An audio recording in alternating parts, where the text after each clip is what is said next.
Christopher Nolan tells New York crowd he prefers Blu-ray to Netflix.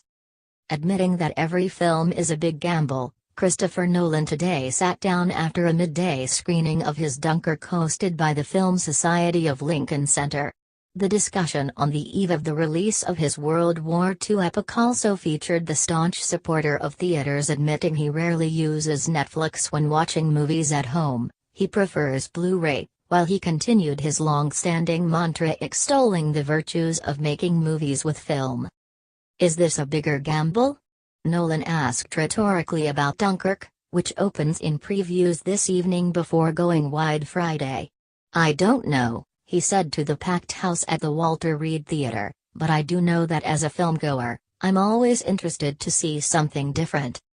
The brief comment on Netflix came the same day a Nolan interview dropped on IndieWire in which he said he wouldn't work with the streaming giant if given the chance because, well, why would you?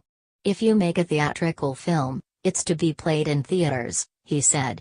He added that Netflix rival Amazon, which gives theaters a window for its fare, is a perfectly usable model. He added to IndieWire, Netflix has a bizarre aversion to supporting theatrical films.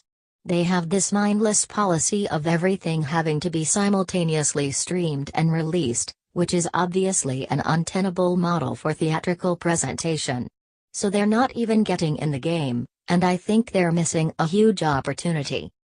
As for Dunkirk -70% shot, incidentally, on IMAX film expressly for the biggest theatrical screens, the director of the Dark Knight trilogy, Inception and Interstellar told the Lincoln Center crowd he purposely wrote a short script for Dunkirk. The movie centers on a critical event in 20th-century British history in the early days of World War II. Cornered along the coast in France across the English Channel, more than 300,000 British troops faced the onslaught of snipers, aerial bombings and fear of the unknown as they attempted to cross back to Britain. Back home across the Channel, boat owners took to their vessels virtually unprotected to rescue the thousands of soldiers facing the sea. I only write 76 pages of script because I knew the film had to be lean, Nolan told moderator Eugene Hernandez. Dunkirk is a seminal event in British history and culture. It's about a pulling together in the face of disaster, and getting on with it. It was so long ago, that there's a lot that surprises people about what happened there. There was a responsibility to be on firm ground in terms of history.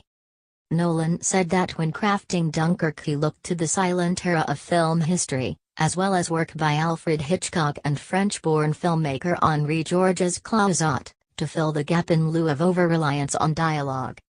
I screened Clouzot's 1953 movie, The Wages of Fear for the crew. It's a masterpiece, Nolan said. The thing about it is that it's about physical process. You can create empathy for the characters by virtue of the physical situation. You don't need characters on screen expressing it through dialogue making a case for why you should care about them. Along with veteran actors Kenneth Branagh, Mark Rylance, and Cillian Murphy, Nolan said it was important to cast relative newcomers who reflected the ages of the vast majority of those who were trapped on the beaches in 1940. It was important to me to not do the usual Hollywood thing of having 30-year-olds playing 19-year-olds, he said. We still send our children out to fight wars, so we did open casting calls to find the right actors.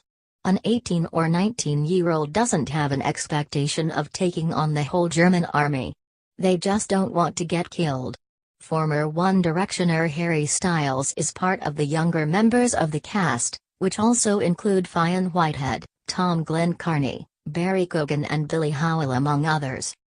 Dunkirk is experienced from land, sea and air over its 106 minutes. The aerial battles in the film were not created through digital handiwork. Nolan said he worked with his collaborators to assemble cameras on actual planes, which captured mid-air dogfights. I have spent a lot of time over the years defending film and articulating the reason why it's important, said Nolan. It's a whole different magnitude in terms of how the eye sees. If you want to see the world the way the eye sees it, it's not through heightened reality. Film is still the best way to do that. Though he contrasted some of his approach to filmmaking with Hollywood, he gave a shout-out to studio films as being his entree to the business, leading to a career that began with indie films like Following, 1998, and Memento, 2000, and later to his own foray into the studio system. "Movies have been everything to me my whole life," he said. "The interesting thing about film is that we tend to came to it through Hollywood, which is unlike literature. We start out watching mainstream movies, but as we get older we tend to find other films and branch out." He cited George Lucas' original Star Wars as well as Blade Runner and early Bond films as particularly early favorites. Asked if he'd like to direct a James Bond installment, Nolan, at least for now, gave it a pass.